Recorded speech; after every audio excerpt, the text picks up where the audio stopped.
Presiden Joko Widodo menginstruksikan Menko Maritim dan Investasi Luhut Binsar Panjaitan dan Ketua Satgas Penanganan COVID-19 Doni Monardo untuk menurunkan kasus COVID-19 di 9 provinsi dalam waktu 2 pekan. Tenggat waktu 2 pekan ini jatuh pada Selasa kemarin. Satgas mengklaim bahwa tren kenaikan kasus COVID-19 secara nasional menurun setelah ada instruksi dari Presiden untuk 9 provinsi.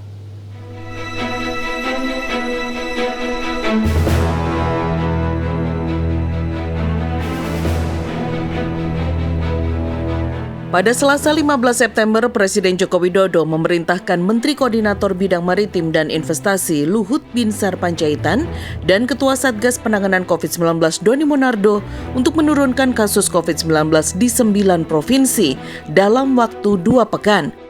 Mereka juga diperintahkan untuk meningkatkan kasus sembuh dan menurunkan kasus kematian. 9 provinsi yang menjadi fokus yakni DKI Jakarta, Jawa Barat, Jawa Tengah, Jawa Timur, Kalimantan Selatan, Bali, Sumatera Utara, Sulawesi Selatan, dan Papua. Juru bicara Satgas Penanganan COVID-19 Wiku Adhisa Smito menjelaskan, untuk mencapai 3 target ini dilakukan sejumlah langkah, mulai dari meningkatkan perawatan pasien COVID-19, penanganan spesifik klaster-klaster penularan di setiap provinsi, dan penerapan operasi justisi untuk menindak para pelanggar protokol kesehatan. Menyamakan data antara pusat dan daerah dalam rangka untuk pengambilan keputusan cepat. Operasi justisi untuk penegakan disiplin protokol kesehatan, peningkatan manajemen perawatan pasien COVID-19, meningkatkan recovery rate atau kesembuhan. Penanganan secara spesifik klaster-klaster COVID di setiap provinsi ini.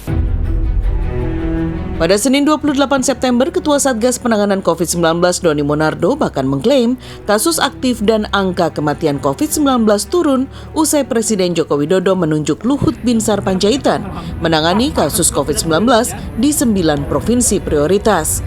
Doni memaparkan dari data 13 September 2020, kasus aktif yang semula 25% turun menjadi 22,5% pada 27 September.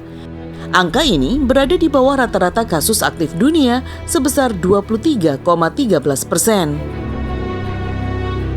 Intervensi yang telah dilakukan oleh pemerintah, Bapak Presiden menugaskan Wakil Ketua Komite, Bapak Luhut Binsar Panjaitan, hampir setiap hari beliau memimpin rapat koordinasi untuk mensinergikan seluruh komponen, seluruh kementerian lembaga, termasuk pelibatan pakar di bidang epidemiologis, pakar kesehatan masyarakat.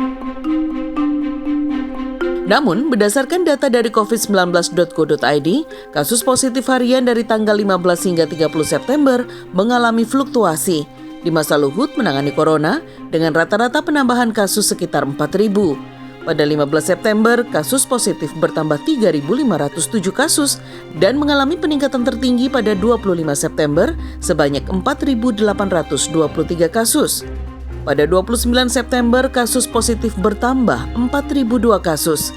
Sementara kasus kesembuhan pada 15 September bertambah 2.660 kasus dan mengalami peningkatan tertinggi pada 25 September sebanyak 4.343 kasus.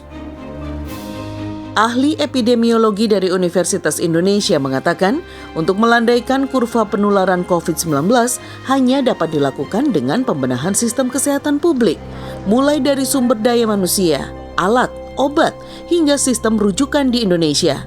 Selain itu, dibutuhkan orang yang benar-benar memahami soal penanganan pandemi. Membuat kegiatan surveillance yang kuat, yang baik, dan itu harus terprogram. Jadi tidak lagi oleh panitia ad hoc yang mohon maaf tidak memahami konsep surveillance yang baik dan benar dalam COVID ini. Yaitu adalah testing. Testingnya itu penting. Targetnya jelas siapa yang ditesting.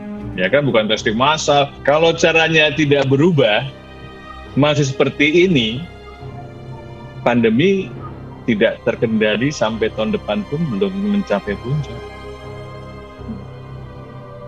Sedih ya?